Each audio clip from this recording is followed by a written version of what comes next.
Salut les investisseurs, j'espère que vous allez bien et bienvenue dans cette nouvelle vidéo de Portefeuille Dividende. Alors aujourd'hui nous allons analyser une nouvelle multinationale américaine que tout le monde connaît puisqu'elle a fait beaucoup parler d'elle ces dernières années. Il s'agit du fameux BlackRock, mais avant n'hésitez pas à vous abonner, à liker et à partager. Let's go, c'est parti! Au moment où je tourne la vidéo, donc le prix du cours de l'action BlackRock est de 645,10 $. C'est juste énorme. Donc si vous voulez faire plus de recherches, le ticker de l'entreprise, c'est BLK. Alors concernant maintenant l'histoire et l'historique de l'entreprise, donc BlackRock est une multinationale américaine qui est spécialisée donc dans la gestion d'actifs et dont le siège social est situé à New York. L'entreprise a été fondée en 1988. D'ailleurs, on peut dire que c'est quand même assez récent par rapport à toutes les entreprises que nous avons déjà vues ensemble. C'est quand même très très récent, 1988. Ça fait 34 ans. Elle est devenue donc le plus important gestionnaire d'actifs au monde avec près de 8 487 milliards de dollars d'encours. Et ça, c'était en juillet 2022. Donc BlackRock fournit des solutions d'investissement, de conseil et de gestion de risque de financement. En France, où la société est présente depuis 2006, BlackRock détient une part de marché de moins de 1% avec 26 milliards d'euros pour le compte de clients institutionnels tels que des banques, des compagnies d'assurance, des caisses de retraite, des institutions officielles, des entreprises, des banques traditionnelles et également numériques, ainsi que des fonds de dotation. La société emploie 16 000 collaborateurs présents dans 89 bureaux à travers 38 pays pour une clientèle répartie dans plusieurs centaines de pays donc à travers le monde. Et donc fin 2022, donc ça c'est tout récent, ça c'est bien. Donc fin 2022, l'entreprise gérait 8 594 milliards de dollars d'encours. Donc clairement, concernant les chiffres, c'est quand même assez important. Concernant l'introduction en bourse, donc ça c'était en 99, la société est introduite en bourse au prix, tenez-vous bien, de 14 $ l'action. C'est juste, par rapport à aujourd'hui, c'est juste ridicule. Au terme de cette année, la société comptabilise 165 milliards de dollars d'actifs sous gestion. Donc c'est vraiment le fonds le plus puissant au monde. En 2000, BlackRock fonde BlackRock Solutions, sa filiale de conseil organisée autour de l'exploitation de la plateforme Aladdin.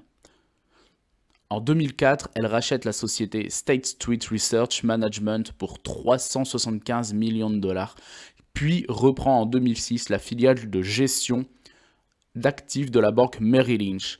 En 2007, le cofondateur, vice-président et directeur des investissements Keith Anderson annonce son départ du groupe pour l'année suivante. Il est remplacé par Scott Amero. Donc je continue avec les dates quand même les plus importantes. En 2012, BlackRock lance eShareCore afin de permettre aux investisseurs de réaliser des placements boursiers et obligataires peu coûteux grâce à un fonds indiciel coté en bourse. Donc BlackRock est maintenant la première société de gestion d'investissement au monde avec environ 4 milliards de dollars d'actifs sous gestion. Donc ça c'était en 2012. En 2015, le régulateur allemand des marchés inflige à la société une amende de 3,25 millions, ce qui est finalement ridicule, pour des déclarations erronées ou tardives des droits de vote réellement détenus. En 2017, BlackRock publie pour la première fois ses priorités pour les 2 années à venir en matière d'intendance des investissements. L'accent est mis sur la diversification des conseils d'administration, notamment leur féminisation et sur la prise de compte du risque climatique à long terme. En octobre 2017, BlackRock et Blackstone annoncent leur intention d'ouvrir des bureaux en Arabie Saoudite pour contribuer à la diversification économique et financière du pays.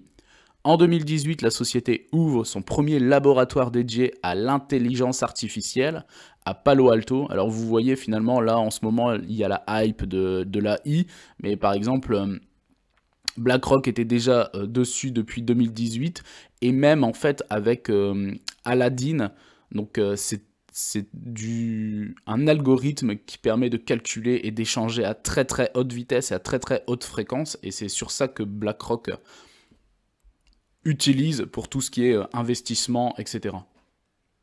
En 2018, le cumul d'actifs sous gestion de BlackRock dépasse les 500, quasiment les 6 000 milliards de dollars, pardon. En mars 2019, BlackRock rachète l'éditeur français d'outils de gestion financière eFront Financial Solutions pour 1,3 milliard de dollars. Et dernière date en cours, c'était en mai 2020, PNC Financial Services annonce la vente de sa participation de 22,4% dans BlackRock, valorisée à 17 milliards de dollars, qu'elle avait acquis en 1995 pour 240 millions de dollars. Cette valorisation représente pour la banque, actionnaire du gestion d'actifs depuis 25 ans, un retour sur investissement, tenez-vous bien, de plus de 7000%. Donc concernant la crise des retraites en France en 2023, donc au cours du mouvement social contre le projet de réforme des retraites en France de 2023, le siège parisien de la société est envahi par des manifestants partis d'une assemblée générale à la gare de Lyon afin de donner de la visibilité à leur combat et de dénoncer les fonds de pension. Mené par Fabien Villedieu, délégué syndical Sudrail, il est entonné des chants ciblant directement BlackRock. La vidéo est reprise par le quotidien britannique Daily Graph. Donc on comprend finalement pourquoi BlackRock est le fonds le plus puissant au monde, parce qu'il possède quasiment tout, ou il est quasiment dans tout.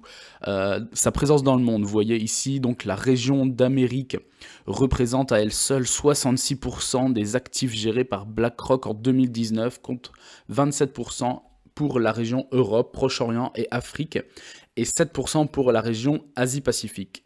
Donc selon BlackRock, l'entreprise dispose de 89 bureaux répartis dans 38 pays. Donc vous voyez, c'est exceptionnel, c'est juste impressionnant. Et finalement, BlackRock, c'est quasiment lui qui détient tous les fonds de pension des retraités aux États-Unis, etc. et qui gère tout ça.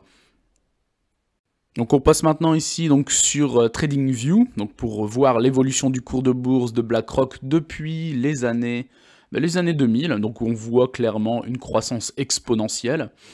Ici, comme souvent finalement, le cours de bourse a chuté à l'époque, donc c'était à partir de septembre, fin d'année 2008, pendant la crise des subprimes. Donc le cours avait quasiment perdu 61% de sa valeur. Et après, on repart sur une dynamique haussière jusque après, on va dire, la période Covid, ou pendant la période Covid, jusqu'en, on va dire, précisément ici, donc en novembre 2021, pour atteindre un plus haut historique, tenez-vous bien, à 973 $. Tout bonnement exceptionnel en termes de croissance et de value, finalement. Et là, donc ici, on se retrouve à 645 $, ce qui nous fait une baisse par rapport à son plus haut historique de quasiment 36%. Donc on voit qu'ici au début, donc pendant la période de lockdown du Covid, on voit que la valeur a dévissé. Ici de, on va dire, 43,55%. Mais tout de suite après, sur les semaines et les mois qui ont suivi, c'est reparti à la hausse, comme bon nombre finalement de sociétés. Donc clairement, ce qu'on peut en constater par rapport au graphique, c'est qu'on était sur une dynamique de croissance, mais fulgurante. Et finalement, ce qu'on peut en déduire pour l'instant, donc entre le graphique où il y a eu une croissance exponentielle pendant quasiment une vingtaine d'années, plus concernant l'historique de l'entreprise que nous avons vu en termes de chiffres, où finalement c'est le fonds le plus puissant au monde, on peut dire que pour investir dans BlackRock, c'est plutôt une entreprise de qualité. On passe ici donc sur dividende.com pour analyser plus en profondeur les différentes données, les différentes datas. Donc comme on l'a vu, le prix actuel est de 645 $. Le dividende versé par BlackRock à l'année est de 20 $ par action. Et oui, tenez-vous bien, BlackRock verse des dividendes. Et donc le rendement actuel de BlackRock entre le dividende versé et le cours de bourse actuel est de 3,10%. Donc c'est plutôt correct. Alors ici, donc concernant le average price recovery, c'est-à-dire qu'il faut 17 jours à l'entreprise pour qu'elle retrouve son cours de bourse avant détachement du dividende. On voit ici le payout ratio est de 49,85, donc 50%. Donc c'est plutôt positif également. Ça veut dire qu'en fait, l'entreprise, sur tous ses bénéfices, ne prend entre guillemets, que 50% de ses bénéfices qu'elle redistribue à ses actionnaires. Mine de rien, l'entreprise verse des dividendes de façon croissante depuis 14 années consécutives, ce qui est plutôt un très très bon début. Les versements sont versés, donc les dividendes sont versés de façon régulière, comme la majorité du temps aux États-Unis, puisque c'est trimestriellement. Et ici, donc, on est dans la moyenne, puisque le secteur financier en général représente un rendement moyen de 3,18%, et là avec BlackRock on est aux alentours des 3,10% de rendement. Et donc l'entreprise sur le marché est cotée à 96 milliards de dollars. Concernant les dividendes, le dernier versement du dividende a été effectué le 23 mars 2023 pour un montant de 5 $, et le prochain versement du dividende sera effectué donc le 23 juin 2023, donc pour également un montant de 5 $ trimestriellement. Donc ici, on descend, on va voir un peu plus l'historique des versements de BlackRock en termes de dividendes. Donc 2022, l'entreprise a versé, c'était 19,52 $ par action. En 2021, on était à 16,52 $. En 2020, 14,52 $. En 2019, 13,20 $. 2018, 12,02 $. 2017, 10 $. Vous imaginez, entre 2017 et aujourd'hui, on a fait un x2 en termes de distribution de dividendes. De 10 $, là, on est passé aujourd'hui à 20 $. C'est tout bonnement exceptionnel en l'espace de 5 ans.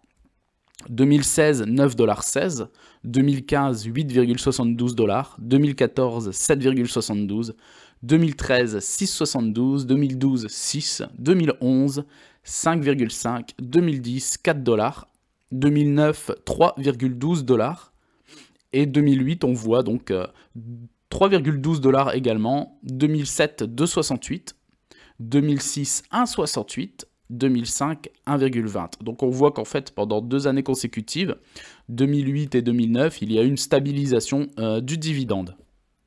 Ce qu'on peut remarquer également, c'est que sur les 20 dernières années, en fait, l'entreprise a versé donc des dividendes de façon croissante, mais en fait, de façon croissante très très impressionnante, puisque, alors, c'est parti, 2003, 40 centimes, 2004, on passe à 1 $, plus 150% de versement, c'est juste énorme. 2004 à 2005, 20% de croissance du dividende. 2005 à 2006, 40%. 2006 à 2007, 60%. Après, c'est pas quelque chose qui est tenable, puisqu'après, elle réduit fortement, passant de 2007 à 2008 à 16%, mais on est sur une croissance quand même à 2 chiffres. Stabilisation de 2008 à 2009. 2009 à 2010, 28% d'augmentation de croissance. 2010 à 2011, 37,5%, 2011 à 2012, 9%, donc là elle est fortement réduite, mais quand on fait la moyenne finalement sur les 5 dernières années, c'est plutôt plus que correct même. 2012 à 2013, 12%, 2013 à 2014, quasiment 15%, 2014 à 2015, 13% de croissance, 2015 à 2016, 5%, 2016 à 2017, 9%, 2017 à 2018, on repart sur une croissance à 20%. 2018 à 2019, quasiment 10%. 10% également en 2020. 2021, 13,7%. Et pour 2022, on serait également aux alentours de 13 à 15% de croissance. Donc en fait, si on fait une moyenne sur les 5-10 dernières années, en fait la croissance est tout bonnement exceptionnelle puisqu'on est à 2 chiffres. Et ça, c'est excellent. Alors ici, donc, je suis passé directement sur Morning. Donc ici, Morning, donc 3,12% en termes de rendement. Et vous voyez, comme je disais précédemment, la croissance du dividende sur... Donc eux, ils le calculent sur les 5 dernières années. Ça fait une moyenne de 14% par an de croissance du dividende, ce qui est tout bonnement exceptionnel. Ça, je pense que tous les investisseurs à dividendes valident cette croissance. Concernant donc le ratio cours par rapport aux bénéfices, il est de quasiment x20. Et les bénéfices par action, c'est aux alentours des 32 $ par action, en termes de bénéfices. Donc ici, on voit le prix donc, sur les 10 dernières années, comme on l'a vu sur le graphique tout à l'heure. Et ici, donc, par rapport à la comparaison des performances entre BlackRock et les différents indices. Donc le retour sur un an, BlackRock, on est à plus 8%. Le Nasdaq, lui, est également à 8%. Le secteur financier en lui-même, surtout avec ce qui se passe actuellement, il est à moins 5%. Et le S&P 500, donc l'indice du S&P, est à plus 2%. Donc sur un an, BlackRock fait mieux que ces trois-là. Le retour sur les 5 dernières années, donc BlackRock est à plus 38%. Par rapport au Nasdaq, ce qui est lui à quasiment 90-92%. Le secteur financier en général est à plus 19% et le S&P est à plus 51%. Donc on voit quand même que BlackRock à lui tout seul est plutôt pas mal, hein, plus 38%. Donc, et si je descends, donc ici on peut voir, et ça j'aime bien ce graphique à chaque fois parce qu'on voit l'historique du dividende depuis 2003. Donc ici on voit comme sur dividende.com, donc 3,12 et 3,12, donc stabilisation pendant 2 années. Mais en fait, quand vous prenez la croissance, elle est tout bonnement exceptionnelle en fait. Surtout sur les 5-10 dernières années. Et ça, c'est également un point très très positif. Donc ici, je suis directement sur le site officiel de BlackRock. Donc vous avez donc ici, en page d'accueil, vous pouvez lire la lettre officielle donc, et la lettre annuelle donc, du président Larry Fink aux investisseurs, un peu comme la lettre annuelle de Warren Buffett. Ici, vous avez donc leurs différents objectifs, la durabilité par l'engagement actionnarial, un avenir plus vert qui commence donc par l'équité, etc. Donc, pour les connaître, l'histoire de BlackRock, en général, BlackRock en France, tout savoir sur Aladdin, c'est leurs différents produits. Donc ici, si je clique dessus sur leurs produits,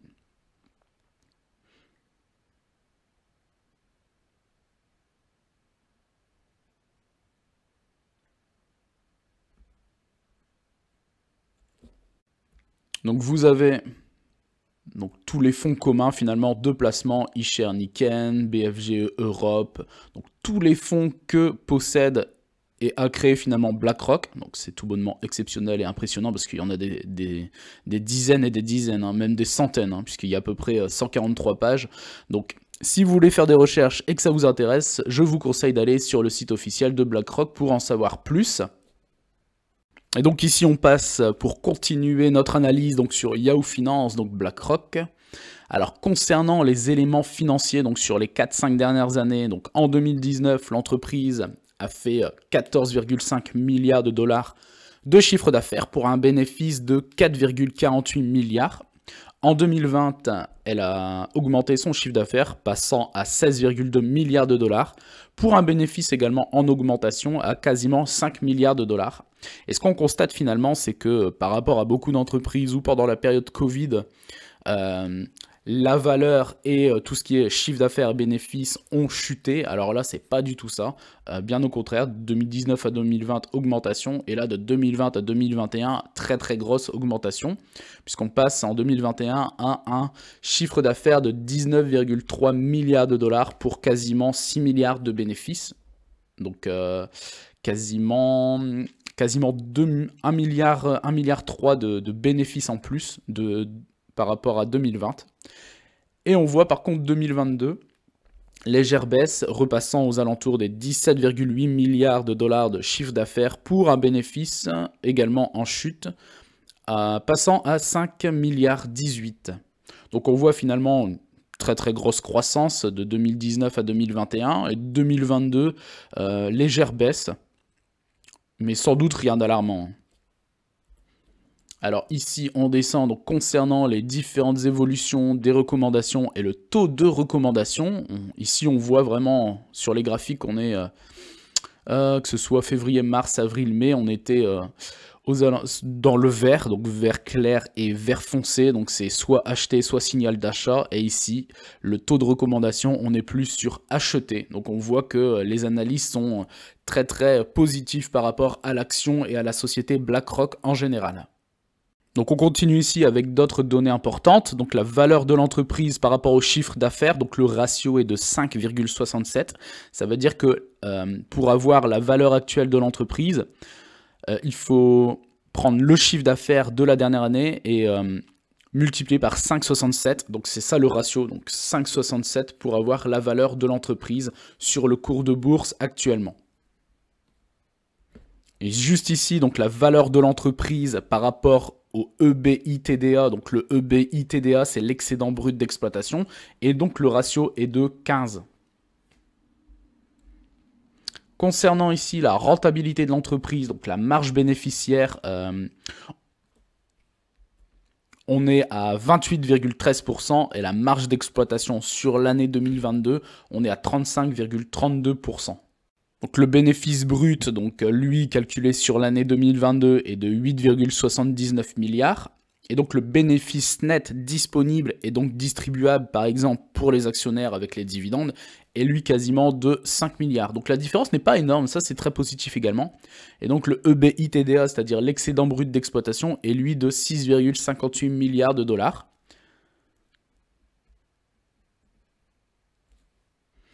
Et ici, donc, on l'a vu par rapport au graphique justement, donc la croissance trimestrielle des bénéfices donc sur les 12 derniers mois, donc c'est-à-dire sur l'année 2022, par rapport finalement à l'année 2021, et on l'a vu donc était en baisse, et là finalement c'est en baisse de quasiment moins 20%. Alors pour conclure cette analyse, ce qu'on a vu c'est que BlackRock est le gestionnaire de fonds le plus puissant au monde. Il possède 66% de ses actifs aux États-Unis, c'est-à-dire qu'il possède et qu'il gère quasiment 66% de toutes les retraites des gens aux États-Unis, et entre autres, il est implanté partout, dans quasiment 100 pays à travers le monde. On a vu le graphique, il est exponentiel. Depuis les années 2000, on voit vraiment une croissance, mais totalement fulgurante, passant de 14 $ à son entrée en bourse avec un plus haut historique à 970 $ en fin 2021. L'entreprise verse également des dividendes depuis 14 années consécutives. Et quand on fait le calcul sur les 5 dernières années, l'augmentation, donc la croissance du dividende est exceptionnelle, puisqu'on est en moyenne à 14% de croissance sur les 5 dernières années. Et on a également vu que pendant au moins 5-6 années, elle versait des dividendes de façon croissante, mais à des taux de 20, 30, 40% de croissance. Et ça, c'était très très positif également. Donc clairement, BlackRock est une entreprise très très solide. Je ne vais pas dire qui dirige le monde de la gestion financière, mais c'est tout comme. Donc une entreprise de qualité qui a également racheté pendant la crise des subprimes des banques et a aidé des grosses banques comme JP Morgan à faire des achats, des acquisitions, etc. Donc c'est clairement une entreprise de très très bonne qualité à avoir dans son portefeuille. Quid finalement de l'éthique par rapport à l'investissement dans cette société, et ça n'engage que chacun d'entre nous. Donc voilà, j'espère que cette vidéo vous aura plu, n'hésitez pas à vous abonner, à liker, à partager, et je vous dis à très bientôt pour une prochaine vidéo, ciao!